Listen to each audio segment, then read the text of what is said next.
Fulton coming to you on the opposite of a Victory Monday. It is I hope the Royals can have a lead Monday is what we are now going to dub it. I am not going to be, we need a win. No, just give us a lead. Take the lead 1-0, and then I'll be happy. That's all I want. We got a lot to get to. Fulton, we have not discussed Royals baseball at all today since we've seen each other because I wanted it to be fresh. You and me going through a little therapy on a Monday. So we got a lot of Royals baseball to talk to. A lot today. We're going to get to that. We're going to talk with David Lesky. He's going to talk us through everything. It's also Mock Draft Monday. First Monday of April brings us to Mock Draft Monday. So I am absolutely excited about Mock Draft Monday. As you should be. So are you ready for Mock Draft Monday? I am ready for Mock Draft Monday. You are ready for Mock Draft Monday. Of course I am. It's a great time. We're going to go through 3 mock drafts every single Monday. That's what we're going to do. And some of them are good. Some of them are bad. All right. We'll have to wait and see if we agree or disagree with Mock Draft Monday. So we've got that coming up today as well. Weekends, takeaways, and fails. By the way, the national championship game is tonight, yet it's true. How many people are excited about that? I don't really know. But we will get into Mock Draft Monday. We'll get into the national championship Final Four. Buzzer beater. That was awesome. But also, Fulton, guess what else we got? The azaleas are in bloom. It's peaceful. It's zen is what it is. Magnolia, it's here, Jake. Magnolia Lane, looking as beautiful as it ever has. The pink dogwoods, the white dogwoods. It is Masters Week, ladies and gentlemen. It is. And there's no better time than when Jim Nance starts talking ever so quietly. Gets right up into the mic. Speaks very softly. A lot of peace to it. About the Masters. So we've got the Masters coming up today as well. So every now and then we're just going to randomly play that because that music is very, very, very peaceful. So peaceful. It's fantastic. It just puts you in a mood. It is. All righty, Royals fans. Speaking of going from peaceful to not peaceful. Royals fans, hit us up. Let us know on the text line. 785-272-9429. Very simple. Let us know how you are viewing what has occurred over the weekend.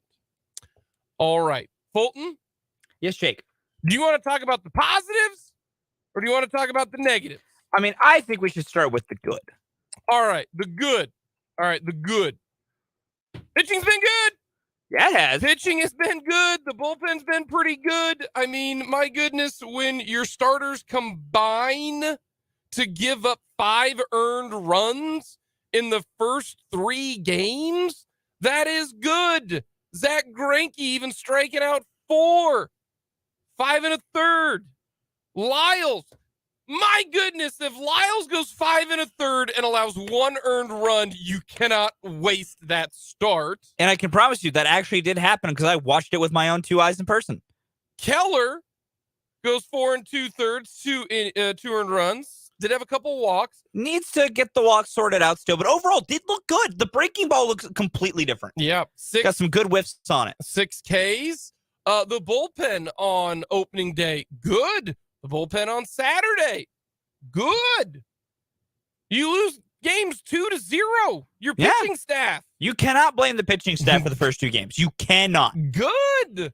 It was good. That was great to see that all 3 of them gave the Royals a chance to win the game. Yeah. Now, 4 2/3, probably not enough from Keller. But yeah, and if he gets the walks under control, he'll go longer. That was entirely a high pitch count due to he was having some issues with the zone at times. Yeah. So that was the good, was that the Royals pitching staff got things going. Aroldis Chapman has his velocity back.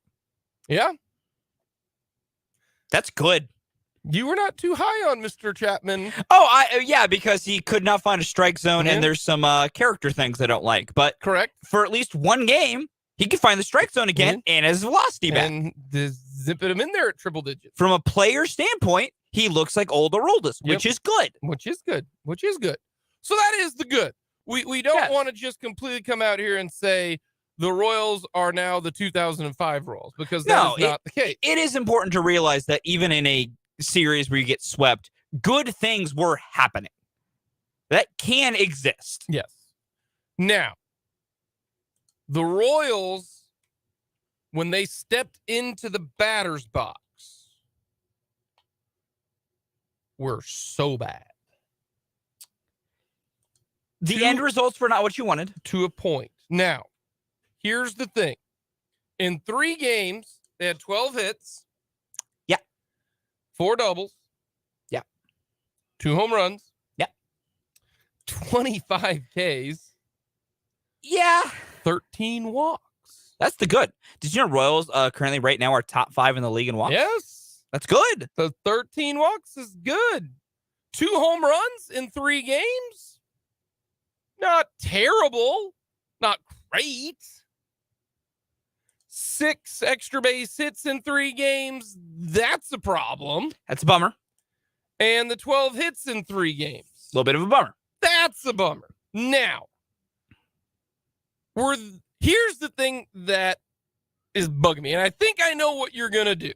You're going to come at me with a statistic. I have a couple. And you're going to try to persuade me with this statistic. With one of them, hopefully. Yes.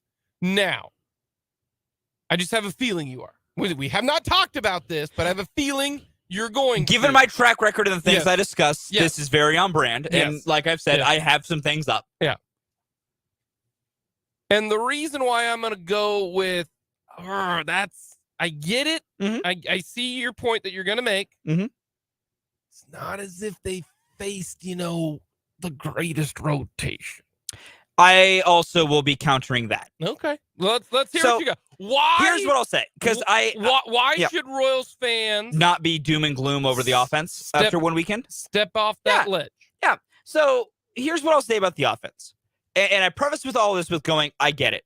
Numbers don't make you happy if they don't lead to results. I understand that. Trust me, I do. Here's a sign you should be positive about. You know who the number 1 team in hard hit rate by almost 4 percentage points is? The Expos. The Kansas City Royals. They are almost 4 percentage higher than the Dodgers in hard hit rate. On average, over 54% of the time, they are smoking the baseball. Okay. Every other team around them is averaging nearly 5 runs per game. The Royals are the only ones with a bad offense in the top 5. Do you know what the Royals' BABIP, their batting average on balls in play, or as I like to call it, the luck stat is? No. They are dead last in Major League Baseball with a 159 average on balls in play. So those two things together, and also the fact of the matter is, the Minnesota Twins over the series faced 28 ground ball opportunities, varying easiness, difficulties, etc. Okay. We're good. They turned 27 of those into outs. A 97% rate. Easily the best over the weekend. So, on the one hand, I will agree. They had a lot of missed opportunities, and they had a lot of difficulty getting hits. A chunk of that is due to legitimately quantifiable bad luck. I watched Bobby Jr. hit a 108-mile-an-hour liner right into the glove of Jose Miranda.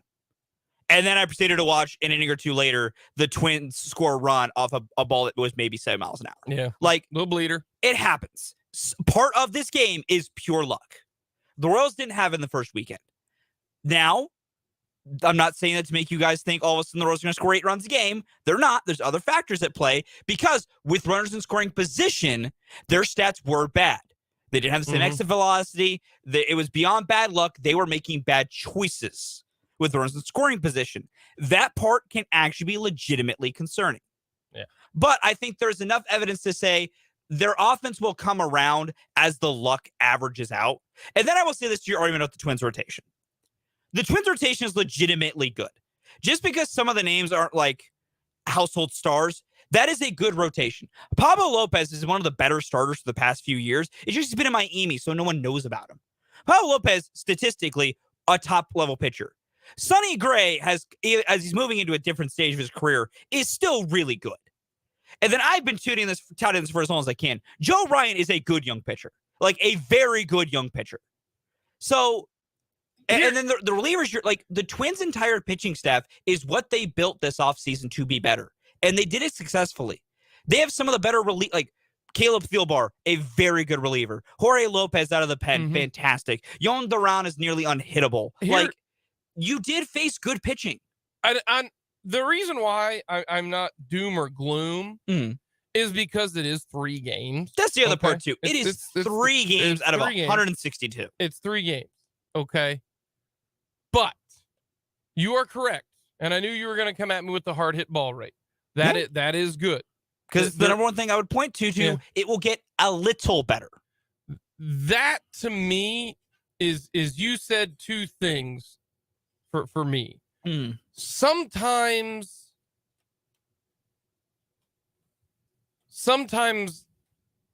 luck is just also who you are. To a small extent, yes. Because there are times where, hey, I got lucky when I hit 4 fairways in a row. But maybe it's just, maybe I'm better than what I anticipate. When it comes to the luck factor, 3 games is too small of a sample size. It's incredibly too small of a sample size. To say, oh, they had bad luck, but they also are just bad. I think it's too small. But the biggest issue I have with all of this is that in the first 3 games, and you're going to get so mad, so don't, okay? The reality is the Royals, they cannot start like this because already, do you know how many people are saying same old Royals? Oh, trust me, I very much know. I pay attention to the internet. And that's the reason why, to me, the Royals were the best hitting team in spring training. I mean, the absolute best. Nobody was stopping them. No. And then it's so very Royal. Do you see what I see Royal. What you're saying. I do. And that's why I just want to make it clear. I am not saying to not have negative reaction to this. No, you can have and again, my negative thoughts on this it has nothing to do with the ability to get hits. It is I was legitimately annoyed with and worried for their struggles with runners in scoring position, because those are oftentimes weren't cases of bad luck. That was just they did not perform, and that is legitimately worrying. Like, I think this offense has work to do on that front, and I'm not going to blame anyone for being same old Royals, doing being a little, because you can't watch a team score 4 runs in 3 games and not have a little bit of, oh my good Lord. But especially when it's the Royals. It is. And I fully agree. They needed to start off on a stronger foot. Now, that being said, all of this, I as someone who thinks that as the sample sizes get larger, we'll learn more, I would bet the offense gets better against Toronto, because you're not going to be seeing some of Toronto's aces to start. Correct. And my thing with Toronto has been the rotation is very iffy to me about Toronto. Well, after Manoah. After Alek Manoah. Alek Manoah, you're probably going to see him, Royals fans, and just deal with it. He's really good. Not going to be good. He's really good. Not going to be good. But, so I think things can get better against Toronto. And seeing it more of our larger sample will tell us a lot. Because, no, I agree. They had a lot of bad, what I would call bad luck the opening weekend. But also, if that continues for a month, It does go from bad luck to that is who you are. I'm more willing to quantify it as bad luck in a smaller sample because that's usually what it means in a small sample. Versus if you had like a 3-9, like Paulo Orlando during the one good season in Kansas City had like a BABIP of like 380. He wasn't a great hitter. He was just getting really lucky with where he was putting the. I'm talking about Nicky Lopez's 300 season. His BABIP was insane. As we're kind of saying now, Nicky kind of got to 300 by luck. And I think it's more. There's some give and take here, yeah, and that's where I think I'm not telling anyone to not be negative. It's just good things could be coming. Try not to overreact after 3 games. Just like I'm not trying to overreact and thinking this offense will become elite. I'm trying not, because I can look at these numbers and go, oh, they're going to all of a sudden start popping off 5 runs a game. Well, no, because that's not logical. I think the truth is somewhere in between, which if this pitching staff keeps it up and the offense can get to like 3.5 to 4 runs a game, they could win 70 games this year still. But the truth still has not materialized. So I'm trying to I'm not trying to make too much of an over-optimistic opinion after all this. I just ask that everybody else don't go too far pessimistic because there is evidence that things should get better. And I think people wouldn't go too pessimistic if there wasn't the history of the team, which that I get. Not the Royals. I will not blame any of you for that. Honestly, I can't at this point. And that's more of the biggest factor for me is that you can see everything 3 games, all of that. But it's another bad start for a team that was supposed to be better. Yeah, like I get it. And it would be better.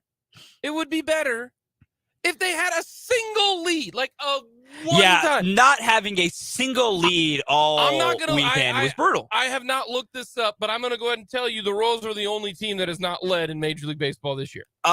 Detroit might come calling. Detroit, I don't know. I'd have to look. There's 2 other 0-3 teams. They might actually. The Phillies have had a lead. The Tigers might come calling. It's either the Tigers or the Royals, because the Phillies have had leads. They just blew leads. Well, not or Tigers and Royals. It might be and. Yeah. We can look that up. Yeah. As the Tigers are the other 0-3 team besides the Tigers, the Phillies, and the Royals are your 3 0-3 teams. Let's see here. Which Phillies, you're off to a terrible start for me, guys. Oh, yeah. We're going to see. Did the Tigers... the Tigers held a lead this year. Did they lead? No. They didn't lead in their first game.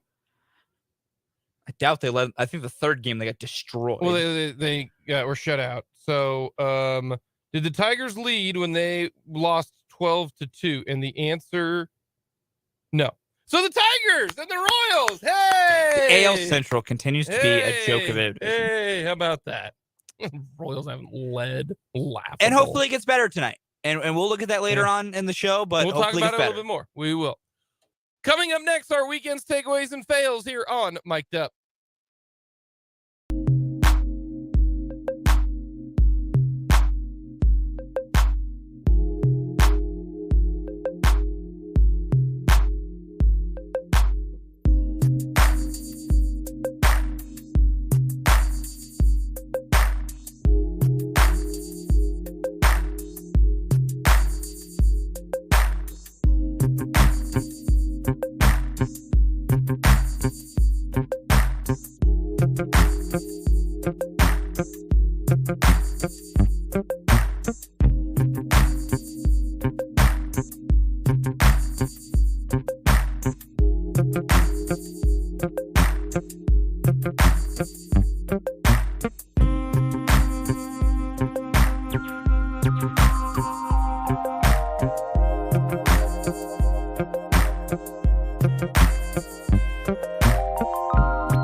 Weekend takeaways and fails. Fulton, what do you got?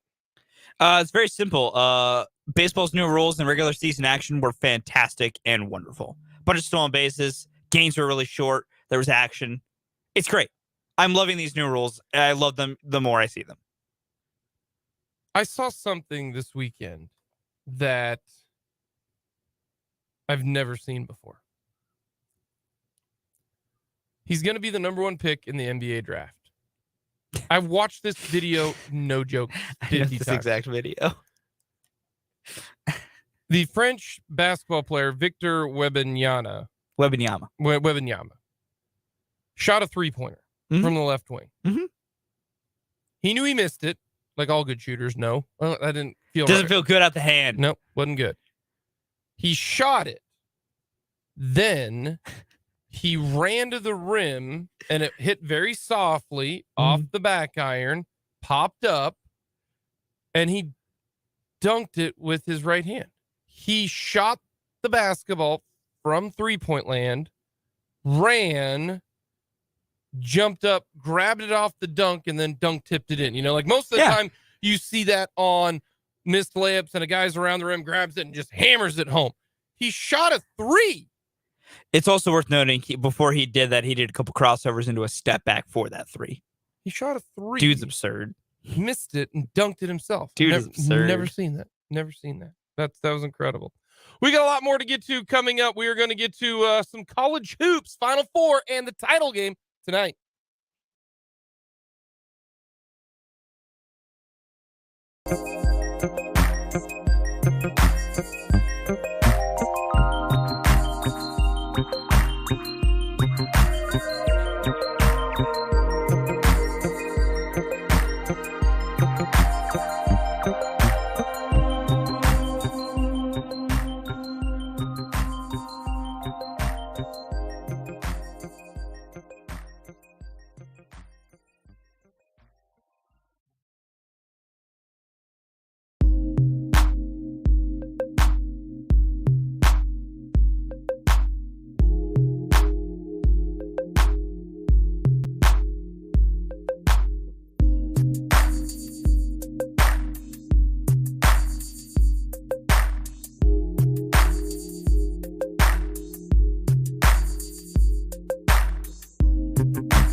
The azaleas are still in full bloom. Tiger Woods will be participating in the 2023 Masters. Scotty Scheffler's Champions Dinner will be coming up tomorrow night. Jack, Tom Watson, Gary Player's ceremonial first tees Thursday morning at Augusta. We'll get our picks on Wednesday. Yeah, we will. We'll get our picks for the first major of the year. If I remember correctly, I had the best Masters picks amongst us three last year. Did you? I think I did. Because I think I had Scotty at least. Did you have Scotty? I think I had Scotty at least. We'll have to go through. I can't confirm what else I had. I'm pretty sure I at least had Scotty last year. We'll have to go through our Masters picks this week as Augusta National. I think that was also the event I got real screwy. I made you mad because I wanted a little bit of a fun pick, and I picked Patty Harrington, and he actually did fine. Yeah, nice. Yeah. You and Brendan wanted to kill me, and I was like, I'm telling you, I just want some fun here. We'll have to. It's a good time. We'll have to pick our sleeper. Yep. We're gonna wager. I've already put a couple winner potential bets out there on a couple players. So that's the beautiful thing about golf. If you pick the winner, like, you ready for this? I put down $5 for a individual. I'm not telling you right now because I don't want you maybe to take my pick. Mm-hmm. And if he wins, that $5 bet will turn into $195. Yeah. That's the best part about golf. You can get the winner right. You can really turn a profit. You can turn a profit. One of my most profitable gambling days this year was I can't remember the tournament now, but got second place right, and it made me some good money. Yeah. So we will get to some Masters talk coming up later this week. Royals fans, let me know on the text line 785-272-9429. Let me know your thoughts for the Royals' rough go of it. Remember, in the month of April and May, 6:40 start times in April and May at home. So today, Tuesday, Wednesday, 6:40 start times. They moved it just 30 minutes. But that's terrific. I like that. I mean, I like it. Man, if you go to the K tonight, you're done by 9:30. Yeah. You're done by 9:30, if not a little sooner. You add in the shortened games, you add in 30 minutes, that's an hour difference. Yeah, it's a good move. I like the rule. I think, honestly, they should start all the games at 6:40. Except for when you want to play afternoon games. Well, yeah. Like the evening game should always be 6:40. They shouldn't start 7:10. Why? No. I'm with you. Now, I like them a little early. Now, Friday and Saturday, I'm okay with that. that. Yeah, that can get a little bit later. Weekday night games should be 6:40. All year long. Yeah. All year long. No. The people need to be able to leave the ballpark by 9:30. Yes. Because then for most people that are going to those, because they're opting more your closer community people going to those games, they're home by maybe just after 10. And miss me with the school stuff. No. All of them should be at 6:40. 6:40. 6:40. Easy stuff. Easy stuff. I don't think I've ever been this non-excited about a college basketball championship game ever. Yeah. And I'm going to tell you why. Tell me why. I wish I had the first of all, Backstreet Boys sound effect right there. Dang it. The last time that UConn was in the title game, it was not a good game. No, it wasn't. That 2014 one was bad. I was interested, and the reason why? Because Butler was in the title game the year before. Mm-hmm. And so they were back, which low-key was cool. Is incredible. Yeah. That a mid-major went back-to-back appearing in games. Yes. And they lost both of them. That would be like if SDSU makes it back to the title game next year. It would be insane. Okay. That 2-year stretch from Brad Stevens and Butler doesn't get talked about enough. No, it should get talked about a lot more. But here's the reason why. UConn is an absolute buzzsaw right now. Mm-hmm. Teams reaching the title game, winning by double digits each game since 1985. Michigan State in 2000 went on to win the title. Duke, 2001, went on to win the title. North Carolina, 2009, went on to win the title. North Carolina, 2016, did not win the title. They lost at the buzzer. Villanova, 2018, won the title. Destroyed everybody. Yeah, they did. Now UConn in 2023. This UConn team right now is the perfect storm for a year in which there isn't a dominant team. We found that out when no 1 seed made to the Elite Eight for the very first time ever. Yeah. We found that out when a 5 seed, beg your pardon, 2 5 seeds and a 9 seed made the Final Four. But this is what happens when a good team who's very deep, has NBA talent, who was underseeded, clicks at the right time, coupled with there's no really good team. That's why there's a lot of variables and a lot of variance. The second highest number of seeds, if you combine them all, since the teams went to 64. And that's why maybe I just think it's a foregone conclusion. And maybe that's disrespectful for San Diego State, because if FAU was playing today, I would bet my entire mortgage that UConn would cover the spread. Yeah. I do think San Diego State, because as Danny Hurley said, they're older than 4 NBA teams. Mm-hmm. And the way they play, they do muddy up a game and make it a little bit disjointed and fragmented. And because they're old and they play mature, it might be a game. But this UConn team is on a Villanova 2018 type of run. And that's why I'm just not as excited for this game tonight. So that was going to be my question to you, because I went over this a little bit on Friday, and I want to re-hit this again. So for you, is the reason you're not as invested just because you think UConn's going to steamroll? Like that's why. Yeah.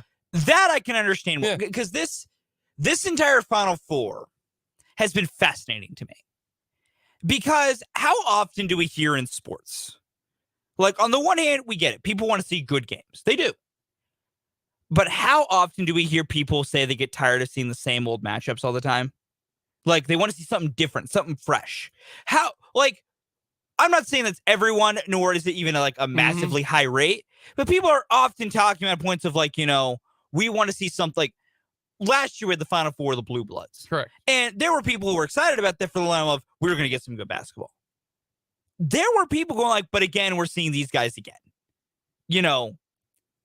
I get it, of people saying, well, these aren't probably the elitist of elite teams. And they're not big brands that were in the Final Four this year. But to me, that should not discredit an excitement of watching, because I think we need to not lose sight of being excited to watch things that haven't happened, even if they are not as great as things that have happened could be. Because the fact of the matter remains, when this Final Four was presented to us, 3 of these teams had never been here before. This is the first time we're seeing 3 of these teams ever on this stage. There was a 75% chance in a flat rate world that we'd have a first-time national champion.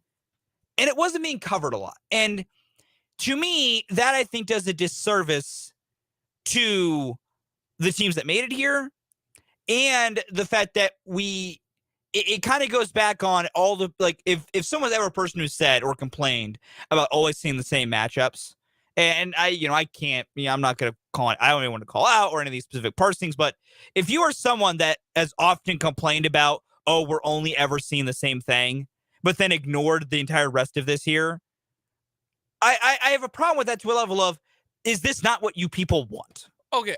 Now, I'm not disagreeing with you. I just want to ask the simple question. Yeah. Do people say it's the same teams year after year in basketball? Hold on. Yeah, please.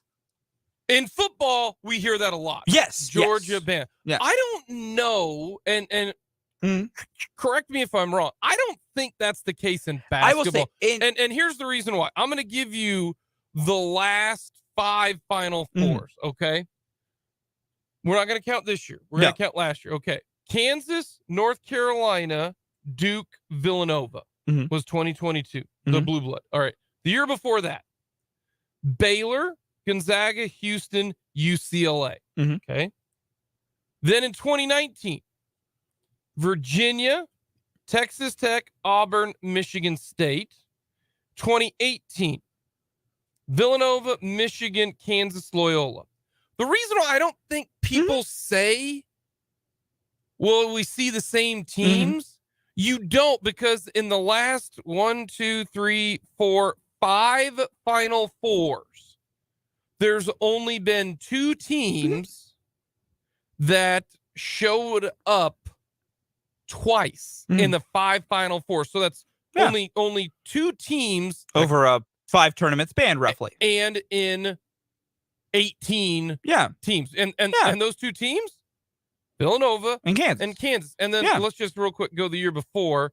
North Carolina, Gonzaga, Oregon, South Carolina. So add in South Carolina did make a Final Four. Add in 2 more there. So in 6 years, just said what, 4? 14. So that's why I don't think that's and I think that is fair. Like I'm not like, in basketball, it is way less of a thing. But to me, it's like an overall sports thing, is my big opinion. But I don't want that to be overall. And I'm not saying you do. I'm saying like it is a common refrain in sports as a whole of sometimes wanting something different.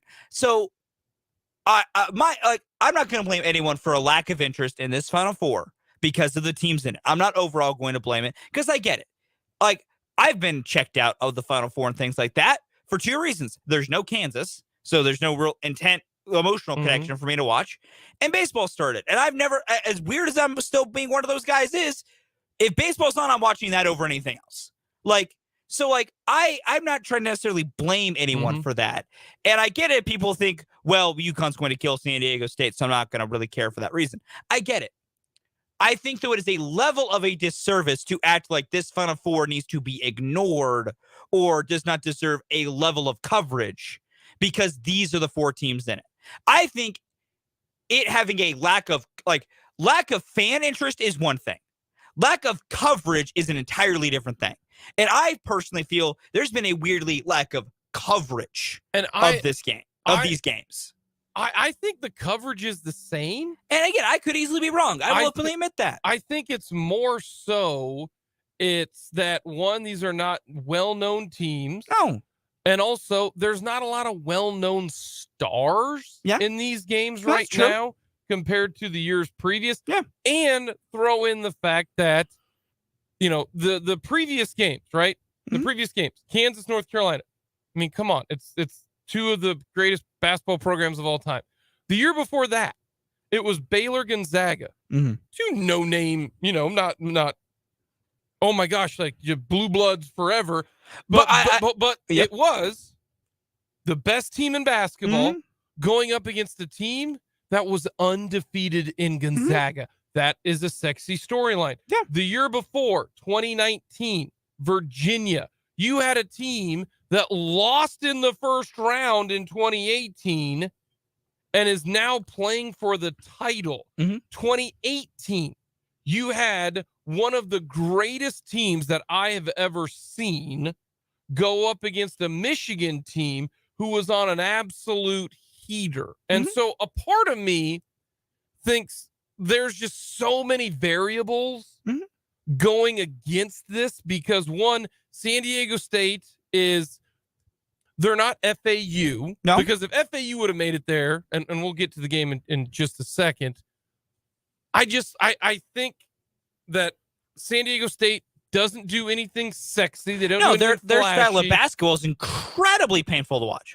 And you've got another team that is just on a buzzsaw, and that's why I personally don't have the same, like, oh my gosh, because I don't think it's gonna be close. I hope I'm wrong. Yeah. But I really don't think it's gonna be close. And I think you make a good point on the storyline aspect, but that's where I go to the disservice of the coverage of there is storylines in this game.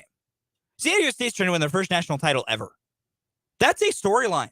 A team seeking their first basketball national title is a storyline in and of itself.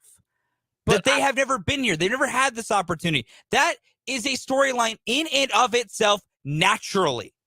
And then for whether you like him or if you hate him, and there are people on both sides of the spectrum, Dan Hurley is a win away from a national championship. Like, the Hurley name is basketball royalty in parts of this country. And Dan Hurley, for some people, is somebody they are dying to get to the championship. And there are people that think, my God, I never want that man to win a title. Like, that's where I lean to the coverage part of it. You know, this is for this specific game. Those are 2 storylines right there I think you could get a lot of traction on. And they're just not. And for whatever, the reasons are what they are, and I think it's a very complex, multifaceted issue. And, like, I don't know how much of this game I'm going to watch tonight because, one, I'm going to watch the Royals, I guess. Well, good news is the Royals game probably is going to be over by the time it starts because the Royals will be down like 6-0, and so you can just change it and start the game. So, but yeah, but the overall point is, I get why there's some disinterest in this game. Not having well-known brands or well-known players does create a problem there. I think there could have been a bigger investment generated that I think is being missed out upon. The games, UConn got out. I mean, UConn killed Miami, and we all saw that coming. That's not. I thought Miami might keep it a little bit closer. I did not. Just because of their guard play and everything. But when Sanogo's hitting a 3-pointer, it's just your day. Yeah.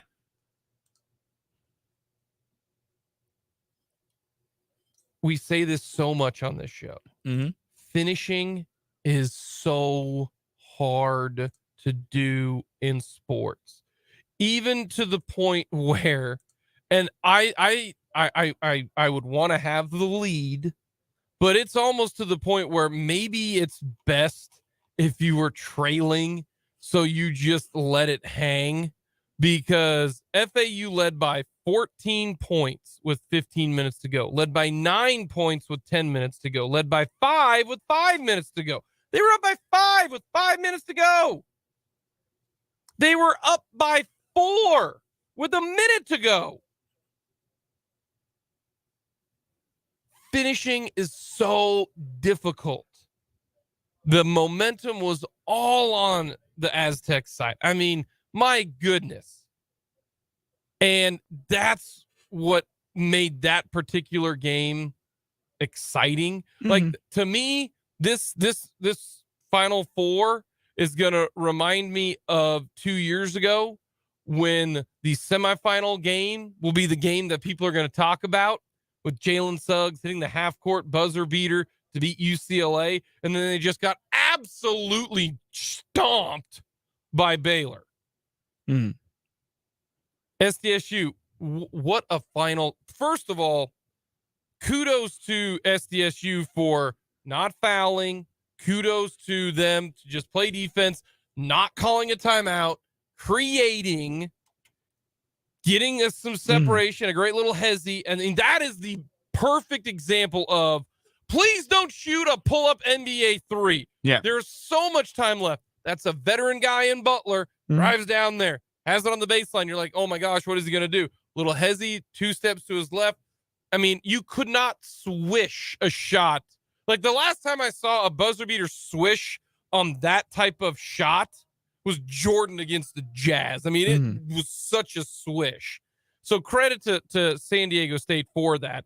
Yeah. And that might be the reason why I remember this Final Four. Now, who knows tonight? Maybe I'm underselling San Diego State. Yeah. I sure don't think I am, because right now they are a 7.5 point dog in this game. Yeah, that's fair. UConn's a buzzer right now. So that there was some fun when it comes to the Final Four, with just how difficult it is to finish. If FAU were in this game, I think San Diego State, or I think UConn wins by 10. Easy. I would, whatever the spread was, I would put it up. You put your house on. I would put it up to 10. I do alternate line. Yeah. 10 points.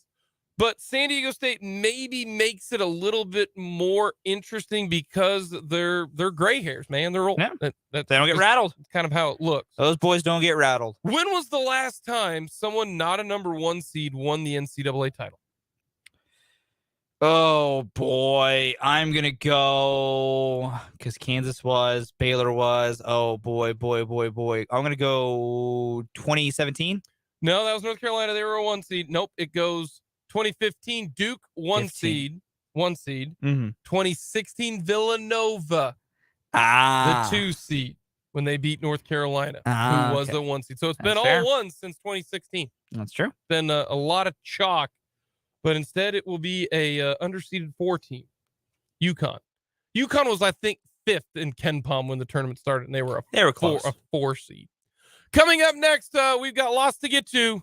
It's Mock Draft Monday. We'll get to that coming up next.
Hour number 2, thank you so much for joining us.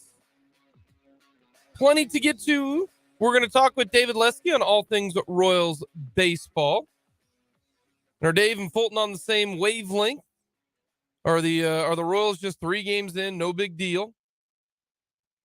Kind of like, hey, you know what? You play 3 games of blackjack and you lose all 3 games, you just stop playing? Well, some people do, but in this situation, no. Cards will turn for you. Got to wait it out a little bit. We got Royals baseball tonight, still looking for their first lead. We did do the research. The Tigers have not led either this year. The difference, though, Tigers have scored in 2 of their 3 games.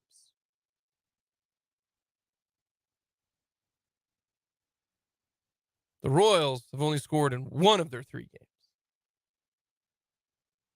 Brady Singer on the bump. We will get to some more Royals with Dave Lesky and also in the 1 o'clock or in the 2 o'clock hour, because there is the one thing that I will be interested in following tonight with the Royals and the Blue Jays. We're going to get to that in the 2 o'clock hour. But Fulton. Yes, Jake. It is Monday. It is Monday. In April. It is. What does that mean? It's Mock Draft Monday. It is Mock Draft Monday, ladies and gentlemen. So we're going to go through mock drafts on every Monday here in April, leading up to the draft coming up on the 27th and the 28th. That is correct. All right. So the first mock draft that we are going to go through was one from CBS Sports. And they've got C.J. Stroud going number 1, Bryce Young going number 2, Will Anderson number 3. Mock trade. The Ravens trade Lamar Jackson to the Colts. The Colts then take Anthony Richardson. Jalen Carter goes to the Seahawks. Will Levis trades up, and the Tennessee Titans take Will Levis. So, what do the Kansas City Chiefs have in this mock draft? Well, they are taking DeJuan Jones, offensive tackle out of Ohio State. And this individual, my friends, is a large man. 6'8", 374. Says here, after signing Juwan Taylor in free agency and allegedly moving him to left tackle, Kansas City takes a massive right tackle at the end of the first round to fill out the offensive line. I have no problem with this pick. If you want to take DeJuan Jones, you go and you do it. And here's the reason why. He can either, one, turn into your starting right tackle, much like Trey Smith and Creed Humphrey turned into the starting center and starting guard. And then next year, DeJuan Jones 1,000% becomes your right tackle. Your left tackle and your right tackle then become starters for 4 straight years. To me, it's easier to find a guard or a center than it is to find a tackle. And if you think DeJuan Jones is the guy, then you need to go ahead. I have no problem with this. If they took DeJuan Jones, you bet. Huge man. You know, his position rank, prospect rank, depending, is anywhere from 27th to this one says 36th. He's the 6th best offensive tackle. I get it. DeJuan Jones. Sounds good. I don't think, and I don't know him as much as I did Creed Humphrey. Yeah. But if they go with the offensive tackle in this situation, I don't mind it. Right before him, because I do think the Chiefs need to be aggressive. Kalijah Cansey, the defensive lineman out of Pittsburgh, a lot of people like him, is going to Philly. That's a good pick for them because they did lose Hargrave and they did lose Graham. Pick number 29, Keon White, defensive lineman. The Bengals took Michael Mayer. Low-key, that's a great pick for them, but I don't know who's going to play defense for him still. Dalton Kincaid from the Bills. Bijan Robinson. I hope the Cowboys take a running back. Please take a running back. So there's really not a whole lot of guys who you'd say, yep, from pick number 25 to 31, where you would say, you know what, we don't need to trade up for that guy. Mm-hmm. In this mock, right behind him. So who could the Chiefs have had? All right. They could have had, according to this mock, Vikings took Hendon Hooker, quarterback. Don't need that.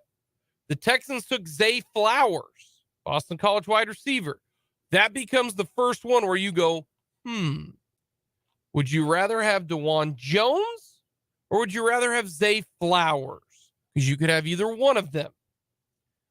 Then you've got Jalen Hyatt, wide receiver. Will McDonald, the edge out of Iowa State. So those are a couple of they could have had this individual. So who do they get in the second round?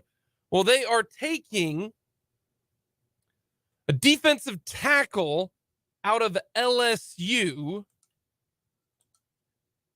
Is it Jaquelin or is it Jacqueline?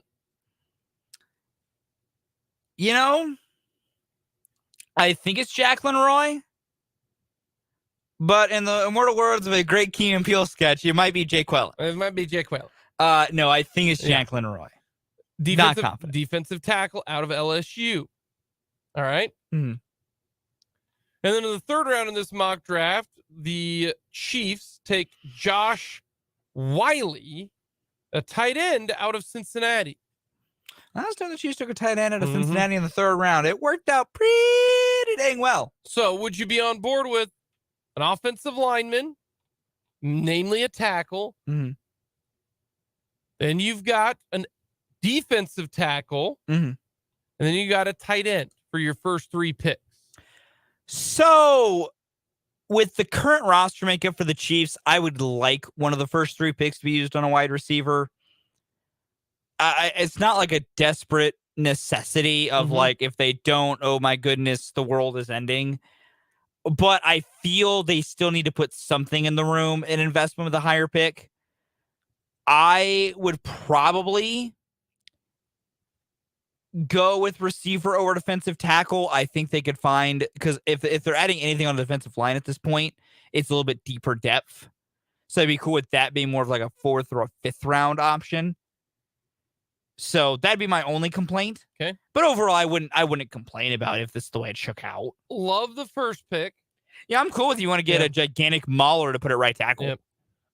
The tight end position, unless you think this guy is if you're taking a tight end in the 3rd round, he needs to have a 2nd round grade. Yeah. To me. Another mock draft, 24/7 Sports' most recent mock draft. They've also got Bijan Robinson going to the Cowboys. Brian Breesy going to the Bills, D lineman out of Clemson. Brian Branch, safety out of Alabama, going to the Eagles. And the Chiefs select Mazi Smith, defensive lineman out of Michigan. I would not be thrilled with this selection. And the reason why is I don't think he is an elite athlete rusher to be at the tackle position. Yeah, that's fair. 6'3", 290 defensive tackle does not scream to me as pass rusher. You can find run stuffers. I mean, that's what Derek Notty's there. That's what Tershawn Wharton is there. I mean, that's what you got there. All right. You can find space eaters, but not in the first pick. I mean, when the first sentence is wide, thick build, I don't want that. Not in a defensive lineman who's gonna rush the passer. No one would consider if you said, "Hey, what's the thing about Chris Jones?" Give me the first sentence about Chris Jones. The first thing that I would tell you about Chris Jones: explosive. That dude just gets onto you in a hurry. I would honestly say explosion, handwork, quickness. That's Chris Jones. Yeah, that's what I want for a defensive tackle. If I don't have a Chris Jones, I've got one.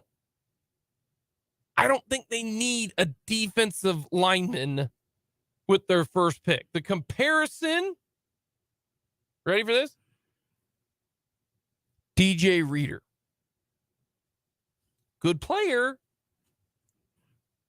Don't know if they need it at the tackle position. Yeah, no, I get that. Like, that's the only thing that I can. If the Chiefs are taking a first round defensive lineman, I would like it to be edge.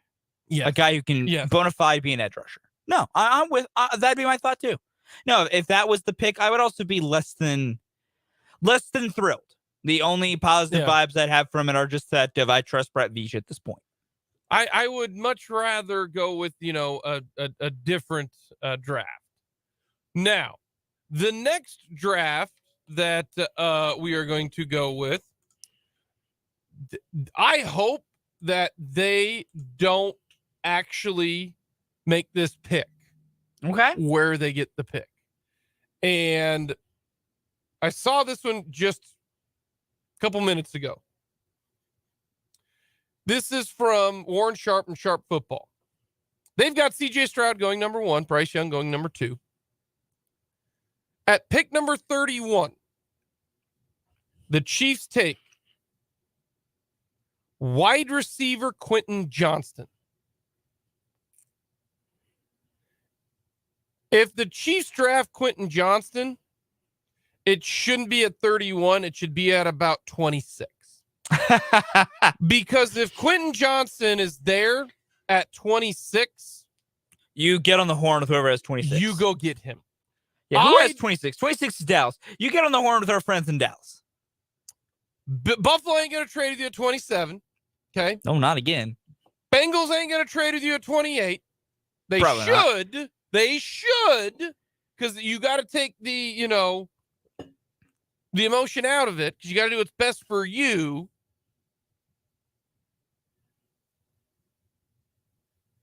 But the Chiefs shouldn't wait till pick 31 if Quentin Johnson is available. If he's there at 25, 26, 27, you trade up and you get him. Yeah. I think Quentin Johnson has a chance to be an excellent wide receiver in the NFL. For those of you who don't know, he's the guy that dominated Kansas State the first time and was really good the second time. 6'4", can run, is fast. I think he is the second best wide receiver in this draft. I think he is better than Addison of USC. Yeah. Jackson Smith and Jigba is the best wide receiver. Okay. Yeah. He is the best one for me. That's why I'd love that they took Quentin Johnson at number 31. That means that they didn't have to trade up to get him, but I don't want to risk it. It's much like what they did last year. Yeah, you don't want to risk that Trent McDuffie's going to keep falling. Once he's in the range that you're comfortable trading up for, you just go. No, I agree. Quentin Johnston, if the Chiefs could get him, would be a great grab because 6'4", good size, good length, good speed for that size. Has some good understanding. The biggest issue with Johnston is consistency in his catching. And it's not as great as a contested catch guy as you would like him to be, which are things that could lead to him falling.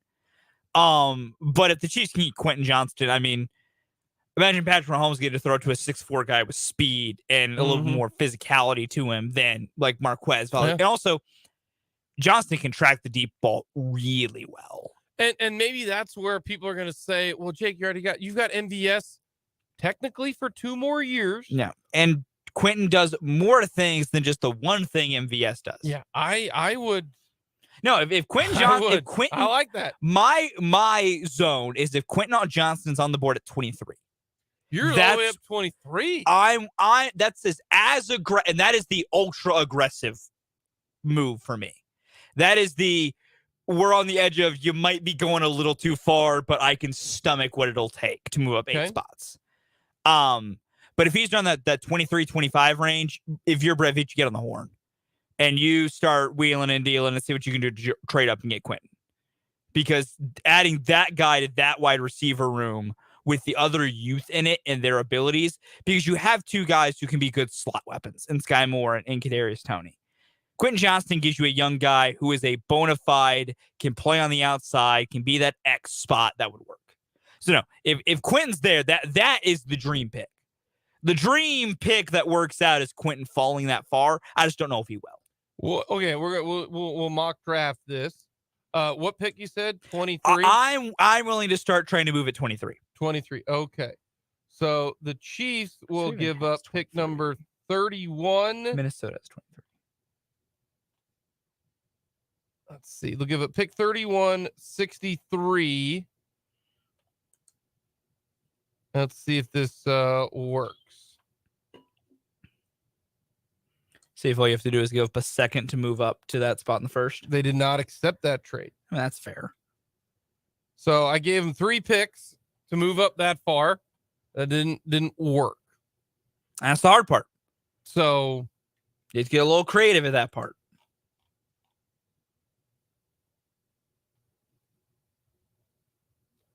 Now we can always, my favorite part of this is you can always force the trade through. Yeah, you can. But that's interesting. Yeah, I would be on board with that. I really, really would. We'll have to fiddle around with the mock draft simulator to see if you can do that.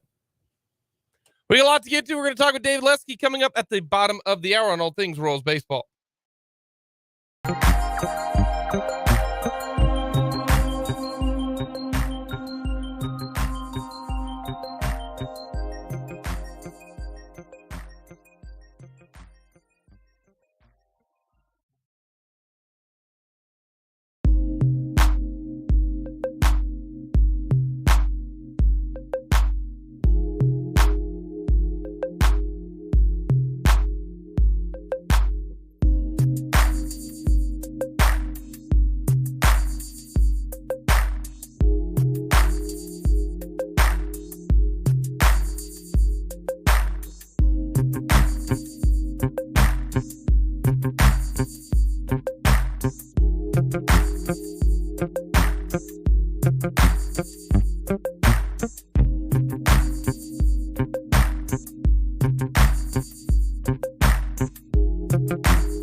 Everyone loves the list today on this April 3rd, and today is one of Fulton's favorite days of the year.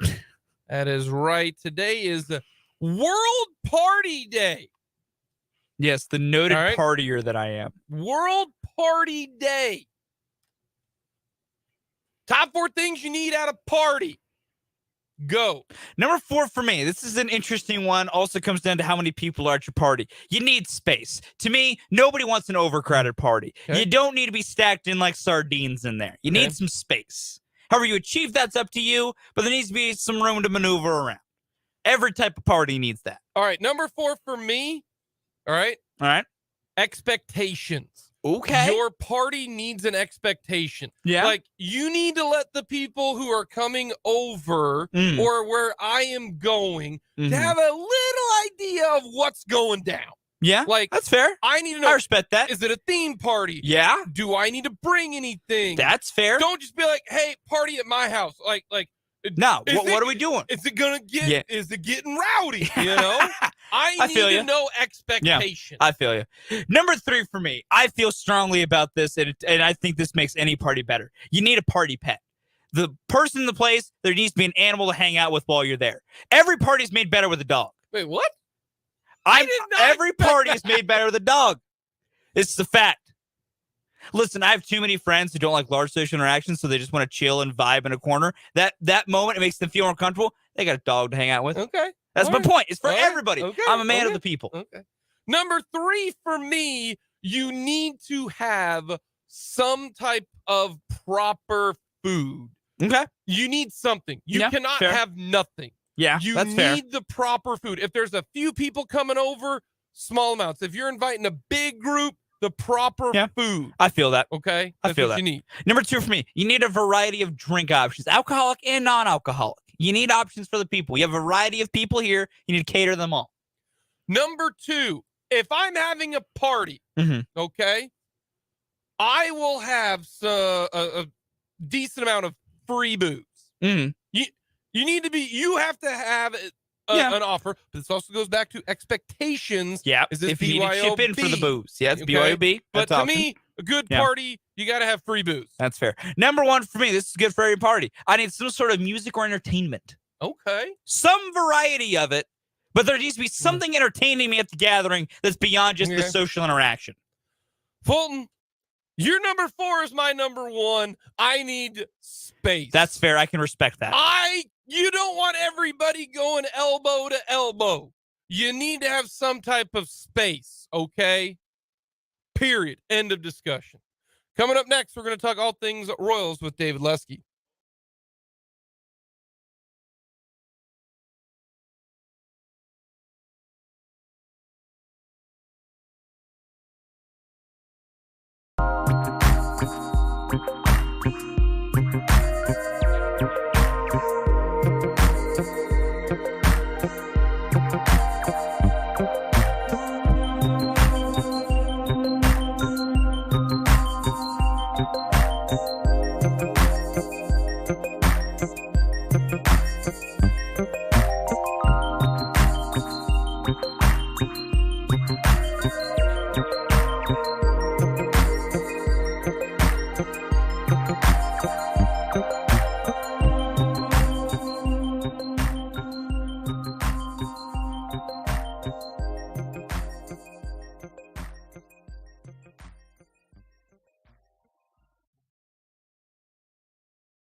o'clock pregame coverage.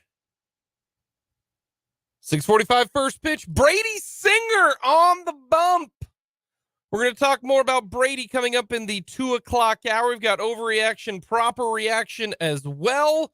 Lots to get to with the Kansas City Royals, and we're not hoping for a win today. We're hoping that they will actually lead at some point. You got to learn to crawl before you learn to walk and before you learn to run. So hopefully they can just take a lead. To talk all things Royals baseball, we welcome in David Lesky, who is going to talk me a little bit off the edge. Fulton tried to talk me off the edge already. Everybody knows I'm not super high on this team this year. I want them to be good.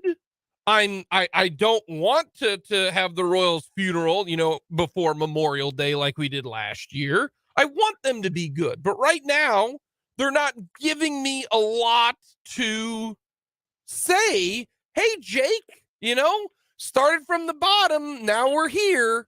So Dave from Inside the Crown has a fantastic, fantastic newsletter. They can go right into your email box. It's so simple. Just Google Inside the Crown and you will find it. Dave, thank you for talking Little Royals baseball. All right. Tell me why 0-3, scoring 12 runs, or beg your pardon, 12 runs. 12 runs would be amazing. 12 hits, 3 games, 4 runs. Why I shouldn't worry. The floor is yours. I'm going to ask you a question. Hi, by the way.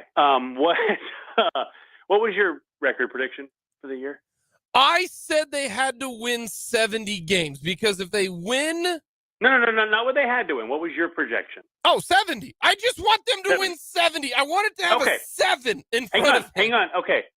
Do you know, so 70 is a 70-92 team. That's good math right there. Yeah. I took my shoes off to count that. Yeah. So far, so good, right? Yep. 70 and 92 teams. What do? They lose. Yeah. They lose 3 in a row sometimes. Sometimes they get swept. Sometimes they score 4 runs in a series. They did what a 70 and 92 team does. It just happened to be the first series of the year. And it just happened to be the only sample we have. And so what you look at is instead of a team losing 3 in a row when they're 17 and 18, and now on pace for, I don't know if that actually puts them on pace for 70 wins, but I'm hoping it probably doesn't. But, whatever. They're on pace for 0 and 162 because that's all we know is those 3 games. They're probably going to win somewhere between 67 and 77 games. And teams that win between 67 and 77 games, they get swept. And I'm not saying, I say that not to say, don't worry about it. Flat out sucked. Let's call a spade. That was brutal to watch. In some ways, there were some really good things, but it's one of those things that it's all about sequencing. Because if they started off, like I said, if they were 12-12 and got swept, you'd be like, that was a bad series. Oh, moving on. But they were 0-0 and got swept, and now they're where they are. And I'm going to give you a gambling metaphor. I promise you this. When you play, I'll use poker because I play poker. You do not, if you evaluate your skill based on one session or even a weekend of sessions, and you're down $7,200. That's never happened to me, by the way. Just for anybody listening, I've never been down $7,200 in a weekend. I know that sounds like a very specific number. It's not. It's one I picked out of my, where. But it's about the long haul. And so you don't evaluate a poker session. You poker based on 1 or 2 sessions. You don't evaluate a 162-game season on 3 games. I said this. Somebody commented on Inside the Crown the other day, and I thought this was not to pat myself on the back too much. I thought it was a good point that I made, that if you could evaluate a team based on 3 games and be 100% right, you should make 15 times what any scout makes. Like 100%, you should make so much more money than anybody else in baseball that you should make more than the players, because you have a skill that allows you to be right based on a 3-game sample. Again, this is not me saying, "Well, don't worry about it. It was great." It wasn't. I mean, that was 4 days of torture, basically. But I'm not terribly worried because this is who we thought they'd be. And I will also say, I tweeted this out and I wrote it in the newsletter this morning. They should have scored more runs. I mean, the fact is, Thursday they got shut down. Pablo Lopez was just dialed in bonkers good. I give Pablo Lopez all the credit. They are third in baseball in walk rate, first in hard hit rate, and they have 4 runs scored. That doesn't add up. If you hit the ball hard and you work walks, you're going to score runs, and they haven't. So if they keep that up, they will score runs. If they score runs, they will win games. I mean, it's simple as that. So that's what I would say to talk you off the ledge. Here is, and I agree with all of that. It's 3 games. Here's my biggest, it's not a problem. It's a bummer because the Royals, like last year, started out great. They actually had a really good April. No, 2 years ago. Last year, or 2 years. Yeah, last year's terrible. 2 years ago, they had a really good April, and you're like, hey, look at this. This is fun. Like the Royals don't have that built-up equity to me to start off 0-7. Like, and you're right. And here's the thing about that is already it's 3 games because you are a rational person who loves baseball. Fulton is a rational person who loves baseball. I like baseball. I love the Royals, but even part of me, it's like, my goodness, here we go again. They raked in spring training. They had the best average in home runs and doubles and everything. And then now when it actually counts, they flop. And I hear this already. Same old Royals. And we're already 3 games in. That's why I think the series with the Blue Jays and sequencing is big. Now, in the grand scheme of it, if they start 0-8, who cares in the grand scheme of things? Because you are 1,000% right. Their teams are going to have lose. The people who lose 92 games are going to lose a few games in a row. But the problem is the Royals can't have that because if they start 0-8, and I get it, I'm jumping the gun like another 5-game losing streak to the Blue Jays. I understand that. I just look at that and go, the amount of apathy and who gives a crap will set in very quickly with Royals fans. You're 100% right. And the thing that's so bad about a 0-3 hole is I think a split in this series is something that you'd go into it because Blue Jays are good. I have the Blue Jays as my World Series winners. So they're a good team. You go into this series and you go, okay, we take a split. They split, they're 2-5. I mean, 2-5, that, it's better than 0-3, but it's also not any better than 0-3. And then you go to San Francisco, and I don't know if the Giants are good or not. I really don't. I tend to think they're not. They're also not horrible. They're one of those teams that, kind of. It's hard to say what they are, but whatever. You got to go. Then you say, okay, well, they win 2 out of 3. Okay, now they're 4-6. That's still not good. Then they got to go to Texas, who just swept the National League champs. And you say, okay, even if they win 2 or 3 there, well, they're still 6-7. They're still under 500 after 13 games with 3 good series in a row. Now, if they come home on April 14th, I think it is, to face the Braves, and they're 6-7, I think people are pretty okay with that. Oh my gosh, they'd throw a party. I would win a certain bet Jake and I have. Yeah. but my point is that it's still not good, and it's because they started so poorly, and it's so frustrating because they got great relief work on Thursday and Saturday. The starts, I thought Greinke looked pretty good. Lyles looked fine. They both kept him in the game. You give up 2 runs, you should win. I mean, they should be 2-1. And I understand. Okay, let's even give them Thursday. Pablo Lopez was just so good. He unveiled a new pitch they hadn't seen before. Nobody'd seen before. I get it. That makes perfect sense to me. Saturday, I think they had hit into some buzzard luck. I think that was really tough for them, but they got to win that game. They got to win that game when Jordan Lyles gives up 2 runs and your bullpen strikes out. What was it? 7 over 3 2/3. You got to win that game. and they didn't. If they're 1-2 today, you're okay. It's not great, but it's fine. Then you split a series of the Blue Jays. All of a sudden, you're 3-4 instead of 2-5. I mean, every game obviously counts. Every game matters. It does. It puts them in a hole that it's tough to get out of, because their April schedule up through, when is that series? It's Braves and Rangers at home. I think it ends the 19th maybe, and they're off the 20th. Yes. Then they go to LA to face the Angels, who I think are better. I don't know if they're good, but they're better. They don't really get a break until the Diamondbacks, who aren't bad either. I mean, they have a tough schedule to start the season, and so to get to that point where they are already in a hole, it's not great for them. I don't think they face a team that is projected to be truly bad until I think the A's are in early May, and they get the Nationals later in the month. I think the Tigers are in there too. It's a tough way to start the year for sure.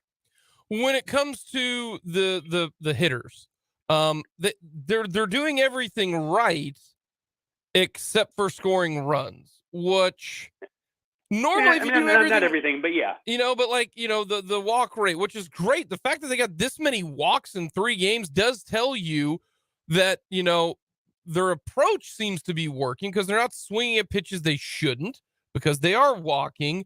It goes back to kind of, I don't want to say it, but the clutch gene when it comes to this, because they have hit the ball hard, but they're not hitting the ball hard when they need to. Yeah. And is that the biggest issue right now for them at the plate? I think there are a couple things at play. Yes. I think that some of it's just random variance. The whole clutch thing, some guys have it, some guys don't, whatever. Generally, the guys who have it are good hitters, and the guys who don't are bad hitters. It's pretty simple. If you're good in non-clutch situations, you're probably, in the long stretch, in the long run, you're probably going to be good in clutch situations. So I don't. It's tough to say that it means anything. They've had situations. Opening day, MJ Melendez had opportunities. I think Bobby Witt had an opportunity that he didn't come through, and I can't remember. Maybe he walked. Maybe that was one of his walks on opening day. I can't remember. But they've had Salvi up. They've had Pasquantino up. These guys are going to come through. They just haven't. And I think, to me, where I'm concerned about this offense, I've laid out why I think they're going to be fine, but if you want to know where my concern is, it's that I think that they've built an offense that is too much of a tweener offense. And I could be wrong here, but I think that they have guys who can hit for power, but we don't know that they will hit for power. And the offense is kind of built on them hitting for power. And if they don't make enough contact to be an offense that doesn't hit for power, if that makes sense. So I'm a little bit concerned there, but I also look and I go, okay, well, Melendez, I think, has, what did he hit, 18 last year? He's got clearly 25 home run power. I mean, he didn't play the first month. I think he could hit 25 homers. Pasquantino could hit 25 homers. Bobby Witt hit 20. I think he can be a 30-30 guy this year. Salvi, we know what he can do. Ramil Reyes, 2 days off now. He did not look good in those first 2 games. I don't know if he's going to be a part of the team or not. That'll be very interesting. I don't imagine that they've cut bait with him after 2 games. But also, look, Drew Waters is looming. He's going to be back. Somebody's going to go when Drew Waters is ready. I don't know if Ramil Reyes is going to make it to May. Yeah, but regardless, I think that you look at those 4 guys I mentioned, at least, and they have. It would not surprise me if those 4 guys had 110 home runs this year, which is great. The problem is they may not, and if they don't, I worry a little bit they won't make enough contact to come through in the situations they need to come through it. So that's where my concern is with this team. And I think ultimately right now I'm chalking it up to random variance. That could change as we get more data. I might say, no, that was wrong. They're just bad. But I don't think that's the case. We're chatting with David Lesky of Inside the Crown. You can follow David on Twitter at DBLesky. All right, Dave, one player performance I really wanted to get your opinion on as we have you here. Brad Keller, we saw his first start, and it was, I would call it up and down. The walks were still a little bit of a problem. He had 4 walks in that game that limited him to only 4 2/3. but he had 6 strikeouts, and those new breaking balls he had looked like they were completely different. What did you take away from Brad Keller's first start of the year? Yeah, the walks were concerning, but also I think he ran into a wall, and he even said that he ran. And 3 of the walks were the last 3 hitters he faced, which that's not good. I'm not saying that's good, but if he can build up and have a little bit more endurance, that won't happen, or it will, and they'll have him pulled before that happens, whatever. So that's a little bit less concerning to me. Boy, the curves. There was one he threw. I think it was to Jose Miranda. It's a GIF I have in today's newsletter. I don't know how a curveball does what that pitch does. That was not a curve. That was witchcraft. Whatever it was.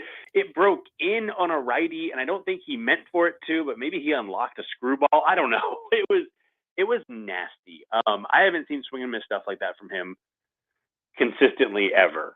He's been a very pitch to contact guy. I am intrigued. I'm not saying that I'm convinced, but I'm intrigued by what he can do, especially if he can get a little deeper into the game. He should be. You look at his frame. He's a guy who should be able to throw 110 pitches and be fine. First start of the year, sometimes guys aren't quite built up. I don't know why he wouldn't be, but I get it. It happened. The Royals were pretty careful with their pitchers in spring training. I don't know if that was by design or if it kind of felt like they had to be, whatever. But yeah, he was intriguing to me. Greinke pitched better, but I think Keller was the one I'm most interested in of those first 3 starters. All righty, Dave. It is our 2 for the road. Last 2 questions I've got for you. We will go with this. Give me your bold prediction for this Royals team. It can be player related, team related.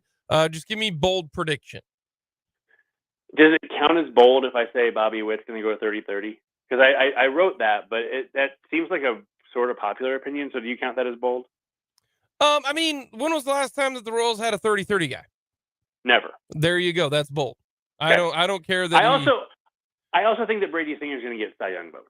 So if you want to take that instead, that's fine. That's a good one. I can handle that. My bold prediction is that Vinny Pasquantino is going to be a top 10 hitter in the American League. So far, not looking good. He's been really. He looks like a guy who has been over aggressive, and I think that maybe getting out of that opening series won't be the worst thing. I wouldn't be surprised too. Sorry, I'm hijacking your 2 for the road, but I wouldn't be surprised if they get on the road and calm down a little bit. I think it might take a road trip, which you don't love to see, but I think that's possible. Okay. And lastly, today is World Party Day. I don't know if you know that, but it is. I didn't. What is the number one thing that you need to have if you are hosting a party? Ice. Okay. Don't run out of ice. All right. I'm on board with that. Yeah. I think that's really important, right? I also think a good rotating appetizer. People like to eat something real light and quick. So if you invite me to a party, make sure you have good appetizers and ice, because I'm going to be mad if you don't. No, I'm on ice. I never thought of that. I never thought of that either. That's a fantastic one. That is good stuff. What I'm here for, guys. That's good stuff. Well, here's hoping that the Royals actually take a lead. Looking forward to that. Singer goes 1-2-3, and Melendez hits a home run. The Royals lead 1-0, bottom of the first inning with nobody out. There we go. That's all they need. Calling it right now. It's going to happen. Dave, thank you so much for the time, my friend. Yep. Thanks, guys. Dave Lesky, Inside the Crown. Great newsletter. You should subscribe to it. You should. We all do. Yeah, there you go. I'm gonna make that wager. All right. MJ Melendez, home run, first at bat, lead off the game. Calling it right now. Coming up, we're gonna talk Royals baseball and Whit Merrifield back at the K.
And the final hour of this edition of Mic'd Up. Jake Fulton Caster with you. Thank you so much for joining us on this Monday.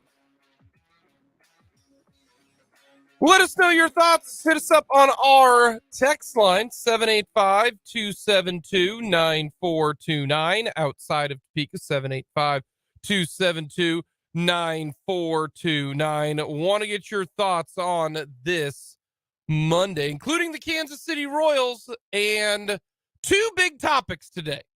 There are two topics about this game that I am interested in. And honestly, that has nothing to do with the offense and their lack of run production. Don't really, that doesn't factor in a whole lot.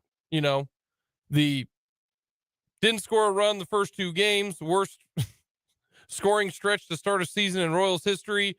That doesn't even enter my thought process when it comes to the Kansas City Royals versus the Toronto Blue Jays today, because there are two terrific storylines to follow in this game. The first one, Brady Singer is the Royals' best pitcher. It's not even a question. Last year, Brady Singer shoved. He was terrific. Mm-hmm. Since July, his ERA was in the twos. He was a top 10 pitcher last year. He really was. His ERA in 150 innings was 3.2. That's terrific. I can't undersell that. That is really good. Yeah, really is. he's already being asked to be the stopper for this team. This is when your best pitcher, now he did not get the start to do opening day because of the World Baseball Classic and everything. And do I feel bad for Brady Singer? Honestly, I do. He doesn't care, but maybe he does, because starting opening day is special. Yeah. You know, and I feel like that's kind of a bummer that he didn't have a dynamic role with the World Baseball Classic, and he's not going to get to start opening day. It kind of stinks, because he should have been the opening day starter. I mean, Greinke got it de facto wise, but opening day starter, grand scheme of things, it's more or less about, you know, trivia contests and he's the 7-time opening day starter, you know, that type of thing. Is it a huge deal? Not really. Is it cool to say that you were? Yeah. Yes, it is. But this is the most important situation for the Royals, is you've got Brady Singer, your best pitcher, going up against a team who's got a good lineup, but you have lost 3 games. You need to shove. That's a lot of pressure for a pitcher. Some pitchers handle it very, very easily. It exudes confidence for everybody. Hey, you know what? Man, we got Brady Singer on the bump today. Well, there we go. We just got to get him we just got to get him some runs, and man, we're going to be in this thing. That's a lot of pressure. But that's who he is. That is this situation for Brady Singer. He's got to be the stopper. Now, some people are going to say, well, I mean, if he gives up 2 runs, the Royals still might not win. But if he gives up 4, they basically have no chance of winning. That's what I want to see out of Brady Singer. When the chips are down, right? This is the Patrick Mahomes, you know, situation. Hey, what are you going to do when you're down 10 in the second quarter? We need you to ball out. We need you to get us over the hump. You know, whenever a basketball team is struggling, you go to the best player. Go get us a bucket. Go make a play. Go do something to switch the momentum. This is Brady Singer's situation right now. And what sucks is it's happening the first damn game that he starts. And if he gives up 4 or 5 runs and has a bad start, now you start thinking, gosh, man, oh gosh, now we've lost 4 games. If you've got that guy who can come in and just hammer it out and get you to a win, that is such a big boost mentally, I think, for your team. So that's where I look at this start for Brady Singer. If this were Chris Bubich starting today, there's only one thing that I am truly interested in. But it's Brady Singer. Yeah. You know, 1-3 is just much feels a little better than 0-4. I mean, let's 1-4. I mean, just win one of the next 2. Like, hey, you went 0-4. Man, on 0-4. You just want to get off the schneid. You went 1-3. Hey, I got some. We're 1-3. I got a hit. Yeah. You know, I didn't go 0-4. I got a hit. I went 1-3. Well, that one hit was a dribbler. I don't care. But this is so, I don't want to say an important game, but I think it is an important game psychologically for this Royals team and for Brady Singer. Because, oh man, we got our best guy going on the bump tonight. And honestly, it's a perfect time for Brady Singer to be pitching. It really is. So for me, I do agree to a level of the, you know, it's a bit of a bummer that, you know, this idea of like needing a stopper is having to come so soon.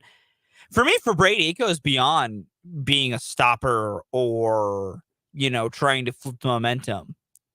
For me, for Brady, it's quite simple. Was last year a fluke? That's what this year is for me for Brady.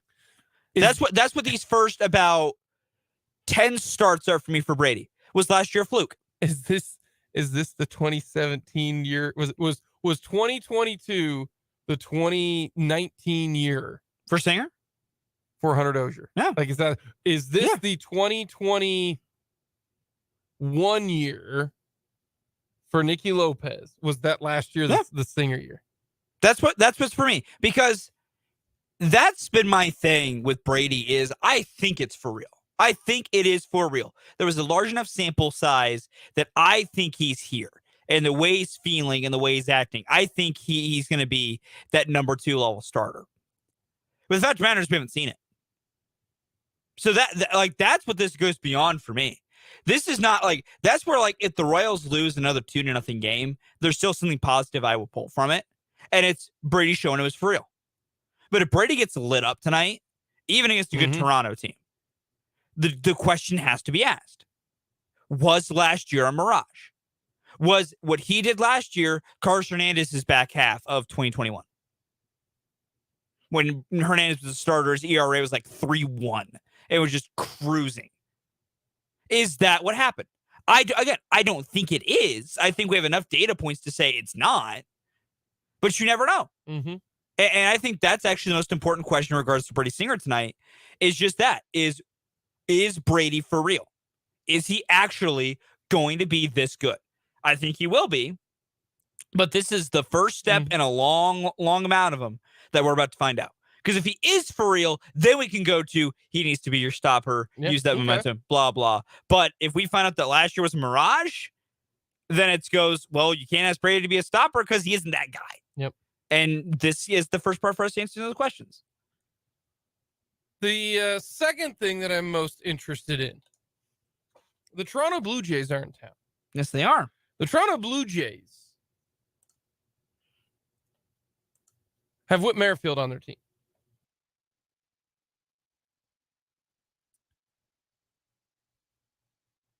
I want to know what the reaction is going to be like for Whit Merrifield. I think I know. I'm intrigued at what it'll be. But here, will Royals fans remember how it all went down last year?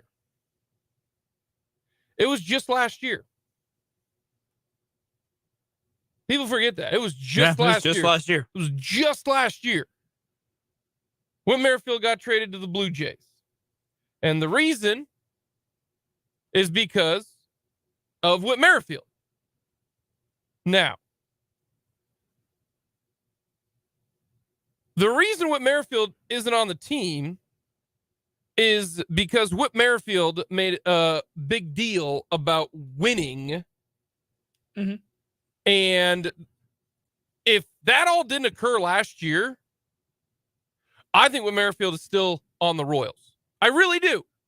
I think there's a chance. I think at that time, JJ Piccolo was the GM, and he basically realized, it's too toxic right now. For those of you who don't remember, the reason why Whit Merrifield is no longer with the Royals, to me, this is my personal opinion, is not because they were, we're going to trade Whit Merrifield to start the rebuild, right? Because if you were going to do that, you would have done that, and you should have done that 2 years ago. Yeah. If you do that 2 years ago. Yeah. So I look at it as, and it has nothing to do with, COVID and the vaccine and everything. We're so beyond that at this point. No, what it's about is who you want to do it for. He would not go to Toronto because you had to be vaccinated for the Royals, but he would do it for Toronto. And that is my biggest problem there, is all those guys in the locker room are like, I'm not good enough for you to do it, but the guys that you've never played with before are. I have no problem. If you didn't want to get it, I don't care. That's your choice, but you need to be consistent with, hey, I'm not going to get it with the Royals and I'm not going to get it with the Blue Jays. That is where I draw the line. I don't think people are going to remember that. I don't think people are going to remember Whit being basically forcing himself out. I mean, what he did was, to me, he made it so toxic in the locker, because if I would look at Whit Merrifield And I'd see him every time I'd look at him, I go, wow, okay, so you openly said you're not going to do it for me, but you'll do it for Jose Barrios and for Vladimir Guerrero Jr. Mhm. So I must suck something so awful that deep down in your core beliefs, you are not going to do it for me, but you're going to do it for some stranger. Mhm. That would bother me. And from what we've been told and what we've read, that did bother a lot of the players. There were numerous reports that came out that it was not every guy in the locker room, but there was a significant chunk of the locker room that, and it wasn't just Witt, it was with the several guys who made some comments about it, that it rubbed them the wrong way. And those guys can feel what they want to feel. And that's the reason why this was not as if, oh, he got traded for the rebuild, because you don't trade Whit Merrifield then, because Whit Merrifield wasn't any good last year. Not really. Like, that's the fun thing is, technically, if you want to go with the what do you call it? I don't even think it's the advanced numbers. Here is what Whit Merrifield did last year hitting the baseball. In 2022 total, he hit 250. All right. He didn't even have an on base percentage of 300. Okay. And if you want to go overall hitting, he was not an average hitter if you go by the numbers, okay? He wasn't. His total year, he had 139 games. His total average year was 90. That's it. His 90s. OPS plus was 90. He was 10% worse than the average hitter. Yeah. So he wasn't any good. You don't trade guys who aren't any good, who were founders of your team. Like the basis of your team, because the Royals are hoping that Whit Merrifield was going to have a bounce back year and help them be good last year. Yeah. So I'll give him credit. When he went to Toronto, he did hit well for Toronto specifically. Yeah, in 95 games, or beg your pardon, in 44 games for Toronto, 281. He was above average. Yeah. Now, I'm not going to say, oh, well, when he cared, he was better. No, I'm not going to go that far. Like that's too small of a sample size to make that kind of a jump. But I ain't going to completely ignore it either. That's fair. All right. Fair. There's no absolutes there, but when he actually cared, so I don't know. Are people going to applaud Whit Merrifield because he spent 7 years with the Royals and he was an all-star twice and he had some great memories with the Royals? Or are they going to remember the fact that he forced his way out? I mean, he basically said he pulled a Zach Greinke back in the day. Like, I want to play for a winner and I'll do anything to play for a winner, including change my core beliefs. I think fans are going to see Whit Merrifield. I think they're going to give him I think they're going to applaud him. I don't think they're going to boo him. I don't. I think people are going to look at last year as so long ago. People forget we didn't even play in the first 2 weeks of the month of April. Yeah, we didn't start playing until like April 8th. Or maybe 2 weeks. Either way, we you know we what missed. I'm saying? Yeah, and I'm with you. If you want to boo him, and you're right. Boo him. My opinion of Whit Merrifield has changed. Yeah. My opinion has changed. Now, if you want to applaud him, you applaud him. Do what you need to do. Some people say, some people say, you should cheer Whit Merrifield because he spent 7 years for the Royals and he was the only good thing that was really good from the Royals from 2018 to 2021. That's why I'm going to cheer him, because he gave me something to cheer about. I do know this. I do know this. Ready? This makes me wonder if he's not. If you say the words Tony Gonzalez to a Chiefs fan right now, what reaction are you going to get? That's my question. Yeah, it depends on the one. It depends on the situation. It got so much traction when Tony Gonzalez basically said, my time in Atlanta, gosh, it was so great. It was my favorite time. And then Chiefs fans are like, say, what? What? Really? And that really rubbed Chief fans the I've wrong way. Okay? I've noticed they're hurt. And that's for something he just said. Yeah. Whit Merrifield did a thing. And no, I'm fascinated by what the response is going to be tonight. And my opinion is truly this. All you react how you want to react. I'm not going to tell you how to do it. I would not cheer for him because I'm very soured on the way he left. And is it some too of his soon? statements. Real quick, okay. Is it too soon? Is it too soon? It's part of it for me is personally fresh because no, I remember it. That was my entire thought, my entire opinion. Like it's fresh for me of just like, yeah, the most lasting memory I have of you is you openly saying you would do something for somebody else if they were winners, not for the team you're on. And to me personally, that's not something I can agree with. Like that, again, this is not about any other beliefs, any other crap like that. No, we are just, so beyond that. No, it's simply this your is about team versus another team. And yeah. this is about you openly stating that you are willing to change something about yourself for another team that you've never met before versus the guys that you've spent 7 years of your career with. That's my thing. That's where I stand on it. That's where it soured for me, was he was basically saying, I am willing to change something about myself for a team that I don't know who the team would be. Because his wording was just a winner. It was just, if I was part of a more winning team. So that's so nebulous and so nondescript that to me that says, all right, the things you've worked for and the guys you made these relationships with are not worth it to you. Which it is his right to believe that. That is his right to have. I'm within my rights to say I think that's a very bad way of thinking, and I think it was very disrespectful to an organization that stuck by him for 7 years. Remember, this organization, when he was toiling and not doing on the minors, could have just shipped him off and said, we're done keeping you around. But they did. They stuck with him for so long, and it all worked out. I felt like he did not give the proper respect to an organization that was doing their best. Now, I will always supplement that with, I'm a big loyalty is just a word in a dictionary guy when it comes to sports. That's what it is. I'm not going to always tell people they have to be loyal.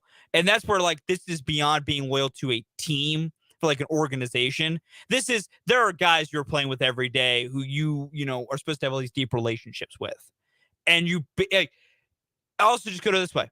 If he hadn't said anything, my opinion would not have changed, because there's other guys. Andrew Benintendi. Andrew Benintendi. Yes. I have no, because you know what? Benny was in the same boat, but Benny kept his mouth shut. And there's other guys on this team. Plausible deniability for Andrew Benintendi. Like, there are plenty of other guys. Remember, there are 10 Royals who did not go on that trip to Toronto. Witt was the only one to open his mouth. You know, maybe the other guys had worse opinions that if I had heard them, I would hate them a lot more. But we don't have that information. They didn't say anything. Yeah. My biggest problem just comes down to Witt said something that I did not like. And so my personal opinion. Very strongly. Yes. Yeah. And my personal opinion has now been colored to where I'm not a fan. But I will not blame any of you that go, I can look past that. He gave me 7 years of great memories. For you people, I have nothing against you. Cheer all you want for him. You have your right to do that as your fanhood. The other aspect that recently just been announced, Salvador Perez is not in the lineup today at catcher nor DH. He ain't playing tonight, or at least starting tonight. All right. He's your best hitter right now. He's the one who's actually hitting the baseball. They had an off day Friday. He caught Saturday. He caught all 3 games. All 27 innings. I get him not catching today. It's the not DHing part that's a little quizzical. Why is he not in the lineup? I have a theory, and we can disagree or disagree on this. I'll preface with that. Everyone can hate this as much as they want. As we've talked about, Matt Quatraro comes from the Rays, a very numbers-driven organization. Jose Barrios, who they're facing tonight, does demonstratively worse against lefties than righties. It is a stark split. Salvador Perez also hits 189 in his career against Jose Barrios. We can agree or disagree, and if you like it, I think this is a combination of they're going to want to give him more days off when they can, and if they can do it in a game where they're facing a pitcher he does not play well against, we can try and gain a competitive advantage and give our old catcher a day off. I think it's some combination. Again, You can No, agree no, or no, disagree no, all no, you no. want. This is No, not but even those just are- to you. those are This is some- to everyone. Like those are you some can, numbers though. Like that. Yeah, That's he is, and this is a like 37 game sample size, like Okay. a large sample size. Perez does not hit Barrios well. Yeah, correct. Like he strikes Yeah. out against him. He has only 2 extra base hits or 2 doubles in his career. He has 7 total hits against Jose Barrios. Yeah. He does not hit him well. So I think a level to this is truly Matt Quatrero's idea is, and this is what I think we got to get used to. None of these guys are sacred lineup men to whack Quatrero. No. There is no, well, you've been here for forever, I can't take you out. No. To Matt Quatrero, this is just a new group of guys. And if Matt Quatrero thinks we could get an edge a little bit by trying to play the numbers that say it's going to be better, for right or for wrong, I think that's what he's doing. And honestly, I respect trying. Melendez is leading off catching. Pasquantino playing first, batting second. Mhm. Bobby Witt Jr., your DH, batting third. Michael Massey. How often does your cleanup hitter bat? Or your cleanup hitter is your second baseman? Before anybody says, yes, Frank White was the cleanup hitter for the Royals in 85. I understand that. 85 is less different than 2023. Yeah. Isbell at center batting fifth. Dozier at third batting sixth. Bradley Jr. batting seventh playing left. Lopez is your shortstop batting eighth. And Eaton is your right fielder batting ninth. So the difference is the only person who's playing right now that might be out of the fact that they're DHing Bobby is interesting because the only newbie there are 2 new guys in the lineup right now. It's JBJ and Nick Lopez. Yeah. Well, it's actually 3. JBJ, Nicky Lopez, and Nate Eaton. Those are kind of 3 new people to the lineup. A part of me says, I understand he has struggled against Barrios. Yeah. But I would rather have Salvador Perez in the dang lineup than Jackie Bradley Jr., Nate Eaton, or Nicky Lopez. And that's where I go to. I get that thought. I do. And that's why I go to. That goes back to you can like it or you can hate it, but I think that's what they're doing. And why is Bobby Witt Jr. already DHing? Can he see? So that part annoys me to a level of if you're trying to get him to be good at short, he needs the reps. Exactly. Now, if your idea is quite simply, I just for this game want to put the best defense out there, this is the optimal choice because Nicky is a better defender at short than Bobby. Well, I say that Hunter Dozier's playing third. I say that Hunter Dozier's playing third. I can't make that statement. Yeah. I don't know what the idea is there. Like, and we have to get used to the fact of this is a new manager with a new system. We're going to see things that make us scratch our heads, but this is just how Quatrero's going to do business. And we'll see. What if he's already dinged up? He could be. That ain't good. Like he could be, and that's where I go to. I think part of this truly is they understand Perez's injury history. And I think they might hypermanage it, which is good or bad. Like, there are a million ways to view all of this. But I'm not going to hate giving a guy who is older with injury history as of late, who's been chronically hurt as of late, time off and a day off against a guy he doesn't play well against. I'm not against that. I truly, because also, let's be brutally honest, he's still on your bench. No, so ready? I think a lot of this has to do with, and maybe they are so far in advance, and maybe here, hold on. Oh, they're deep in the weeds of these numbers. Hold on. I think your reasoning for the Royals deciding to not pitch him against Barrios is legitimate. It's 100% legitimate. You take out the guy who it is and just say it's player A. Yeah, you take player A. If player A does not hit well against a guy, why are you playing him? Yeah. So truly, if Salvador Perez catches or is DH the next 5 games, 6 games, I think that tells you everything. Then that will tell me it is simply he is like, what does he do against I don't know how you pronounce Kikuchi? You say Kikuchi? Yeah. Is he any good against Give me a minute. Kikuchi? I can find it. I have Salvador's career picture against up on my computer screen. And then I need to know about Alex Manoah, and then I need to know about Kevin Gosman. Because if he sucks against all of those guys... against Yusei Kikuchi, he's had 5 plate appearances. He's 0 for 5. Now, is that too small of a sample? That's far too small of a sample size. But do you see... I see your point. But the comparison point, I would say, like, on sample size, is he has 39 plate appearances against Jose Barrios. Like, that is... Yeah. But, like, Kevin Gosman. Let's look at our good friend Kevin Gosman here. Yep. I find Kevin Gosman's name on this gigantic list. He has to have faced Kevin Gosman. Why is it acting like I've never faced Kevin Gosman? It's not as if being the DH is hard work. No. You know what I mean? Like that's the reason why I'm like, man, you can't even DH. Like that's why I wonder if it's more health related. It could be. And we will for what it's worth, it looks like Salvador Perez has never faced Kevin Gosman, at least per the list I have in front of me. So like I think there's always a chance of health. There legitimately is. And I think there is a level of he does not play well against Barrios in such a large sample size. And larger sample size means it's more static at that point. And he's not catching Singer. Yeah, he's not catching Singer, which is interesting. I don't know. There is a lot here. Yes. And then, like, I would not be surprised. Like, the reason they would have him face Yusei Kikuchi is quite simple. It's a lefty. And Perez, historically in his career, hits all lefties well. So they'll probably definitely have him place Yusei Kikuchi. Mm-hmm. And then outside of that, I don't know. I don't know. And we as like I will say this beyond this. I wouldn't be surprised unless MJ Melendez goes crazy in this game. I would be surprised if MJ Melendez doesn't play tomorrow. If they don't play him against the lefty. If Matt Quatrero stacks that lineup with righties tomorrow, you might not see MJ Melendez. I don't think he'll pull Vinny. That feels really egregious.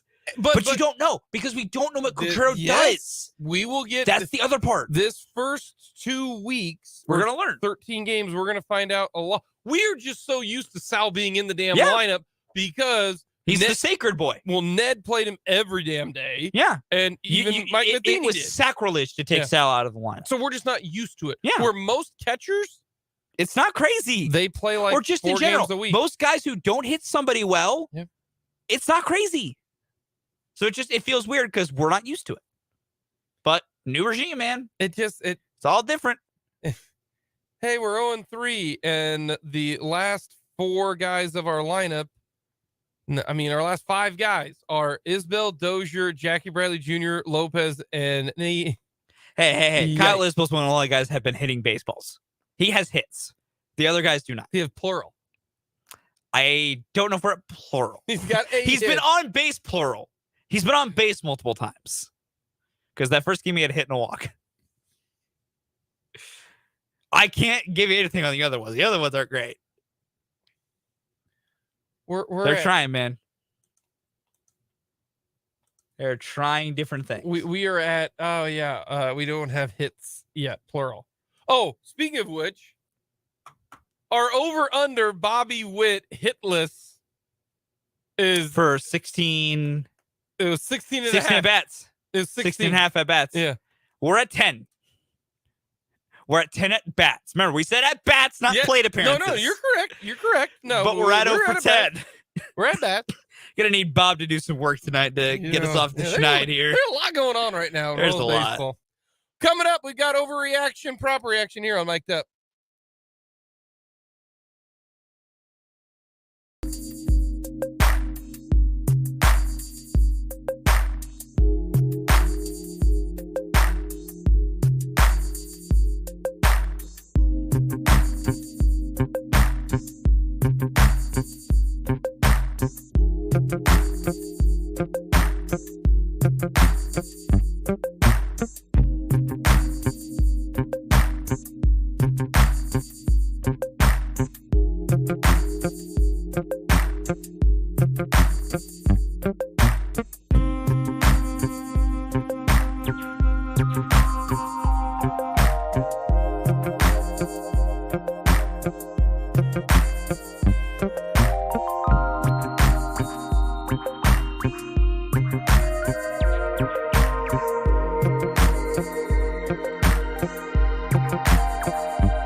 Proper reaction. More people talking about the women's championship game are talking more about classiness and the way that you're supposed to act is a bigger deal than the atrocity of officiating that occurred. Just so I can understand this, you're saying, is it an overreaction or pre-reaction to point out that to say that people are making a bigger deal out of the classiness over the officiating? Yeah. Oh, it's entirely proper. People are going insane about, were people, was LSU being classless in their responses? And yeah. First off, can we shut up about class in sports?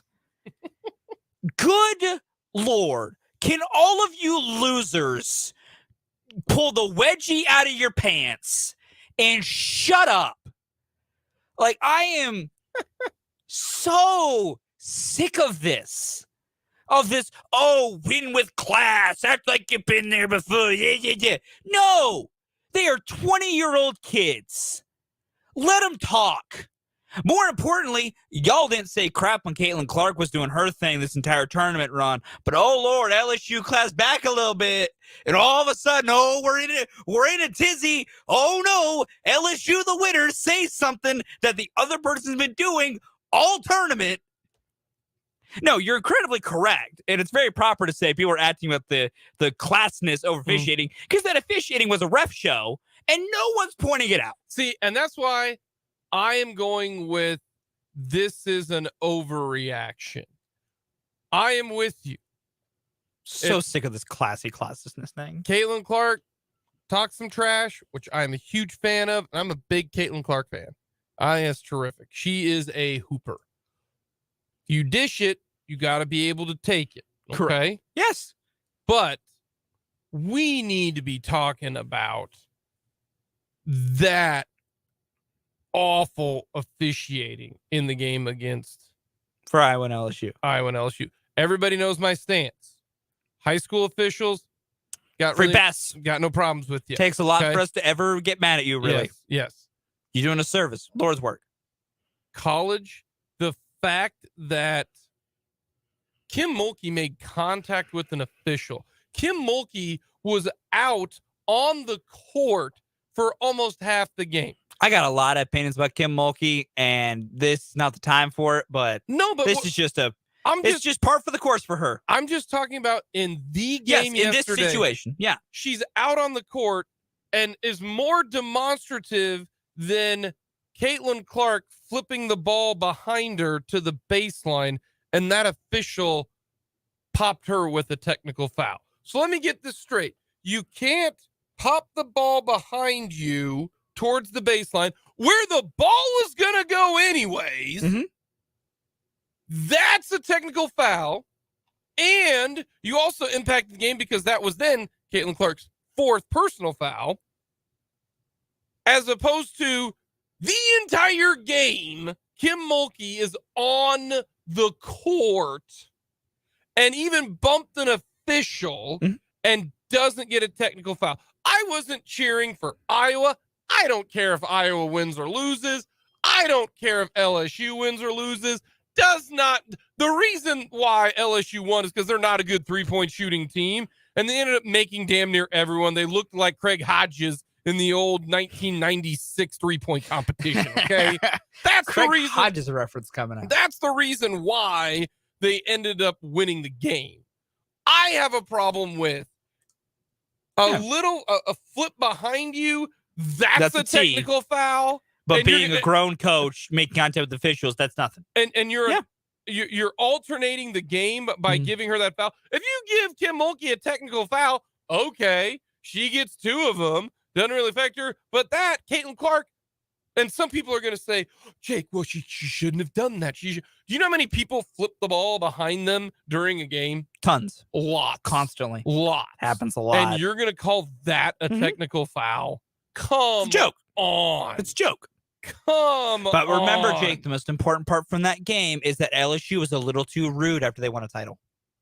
From the text line, I had no problem with Angel Reese or Caitlin Clark. Great players, by the way. Great players. Both are fantastic. The only issue I had was behavior-wise was the grown adult woman coaching the LSU team. Yeah. Hey, yes, 1,000%. Kim Mulkey. 1,000%. God. Yeah. Every time someone calls the LSU classless, they should get a Superman punch from Roman Reigns. Yes. I'm on board. I don't know what a Superman punch is. Well, it's I know who Roman Reigns is. It's a jumping punch essentially. A jumping punch. You do like like Superman flies with his fist forward like that. You kind of do that motion as you jump and punch somebody. It's called Superman punch. For those of you who don't know, WrestleMania was this past weekend. It was. Roman Reigns. It was enjoyable. I enjoyed both nights. He won. Yeah, he did. He beat Cody Rhodes. Hey, you got it right. There you go. Proud of you. The only reason I know that is I saw a photo. Good for you. So Roman Reigns' Superman punch, is that equivalent to like, gotta go my era here. Okay, give me your era. I can get equivalencies here. Like HBK's Sweet Chin Music. Yes, they're actually they're in the same vein of the level of importance of the move. Okay. Sweet Chin Music a little bit higher on the pedestal. The Superman punch sets up more things than like Sweet Chin Music finishes, but similar levels. Sweet Chin Music. Oh, great. One of the great fantastic. finishing moves. Oh, when Sean tuned up the band. Oh, great times. Great memories. Yeah, great memories. 6-year-old or 6th grade Jake. Big Shawn Michaels guy. As you should have been. Everyone should be Shawn Michaels. Big fans. Shawn Shawn's Michaels. Great. Shawn was fantastic. Tune up the band. Yeah. I'm tuning it up right now. Yep. And then when he told Ric Flair, I love you. Oh, yeah. And I'm sorry. Heartbreaking moment. Heartbreaking moment, WrestleMania 24. I'm sorry. And then old Rick just got, he got the music. Played really loud right in his face. Anyways, yeah. This has been pro wrestling talk. Yeah. Had to get some wrestling. The fact that WrestleMania got that many people at SoFi, back-to-back days, that just goes to show you the power of wrestling. I might be misquoting this number, but I think I'm correct. They made over the past 2 days about $20 million. Yeah. They did at their 2 days of WrestleMania. That's honestly the greatest thing COVID ever did for them. Was it forced them to turn WrestleMania to 2 nights? And they were like, oh, we should have been doing this all the time. Maybe that's what we need to rank tomorrow. Everyone loves the list favorite finishing moves for wrestling. Oh, I got opinions. We could, Jake, and I wouldn't be against this. No, we're going to. Heck yes. We're going to. Oh. Kim Mulkey should get a Sami Zion. Zane is how the last name is said. Okay. Hell of a kick. Haluva. Oh, It's technically the play is it looks like Helluva, but it's called Haluva. It's you run the full distance between corner to corner, and you get a big boot right to the face. It's pretty fun. Is Sami Zayn a male or female? Male. Male. Okay. I didn't even know. Currently, now one half of your new undisputed tag team champion, Sami Zayn. Oh, with who? Kevin Owens. They've been friends for 20 plus years. Did the Indies together. It's a great story. Yeah, I don't know Kevin Owens. That's okay. That's all right. Coming up next, we'll get to some Royals baseball here on Mic'd Up.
Got Royals baseball pregame coverage starting at 6 o'clock tonight. 6:40 first pitch. Brady Singer on the bump. Barrios has dominated the Royals in the past. Like, it's not been good. It's not been good. I'm not hopeful here. I'm really not. Smart play. Bet the Blue Jays to win this thing.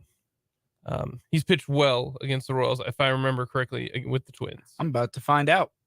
I am pulling up Jose Barrios's splits. I remember one game against the Royals, he threw like 7 shutout innings. Jose Barrios in 19 career starts against the Royals. That's a lot of starts, by the way. He is 6-4 with a 4.45 ERA. So just, I mean, better than average.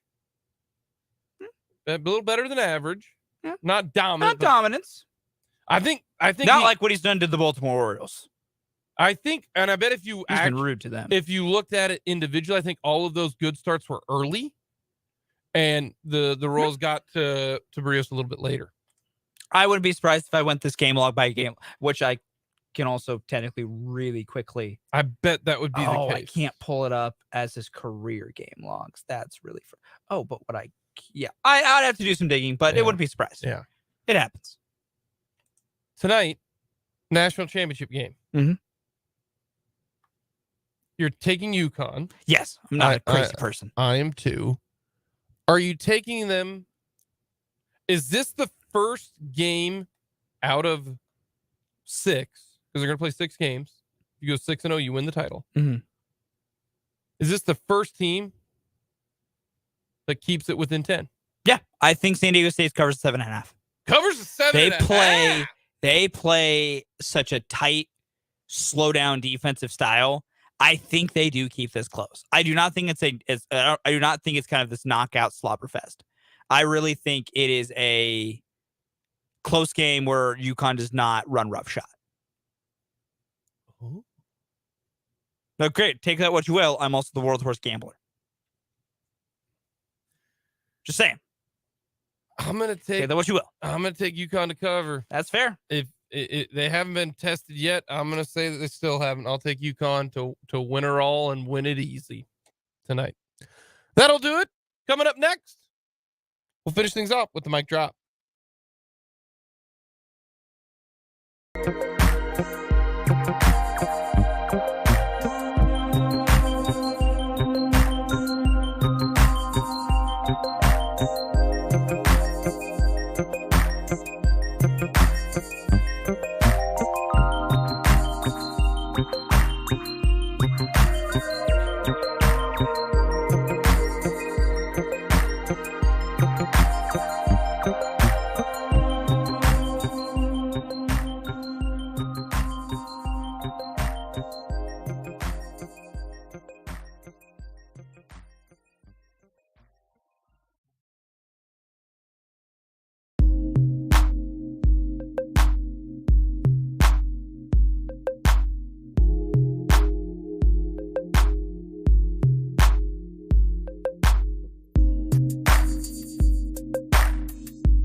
Time for the mic drop here on Mic'd Up. Fulton, what do you got? It's Singer Day tonight at the K. And because of that, I think the Royals get a win tonight, which will be nice and fun. And they'll finally be off the schneid. Gonna get a win? They're going to get a win tonight. Put a little money Calling on it. I don't know if I'll go that far. Not that confident. Not UConn confident to win I don't the title. I don't want to curse them with my bad luck. I hate to be the bearer of bad news, but you betting on the Royals has nothing to do with the outcome of the game. It might, though, because I'm incredibly unlucky.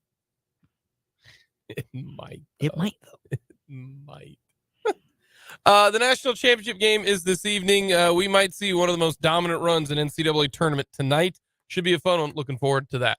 Coming up, we'll have 580 Sports Talk. We'll talk to you tomorrow at noon.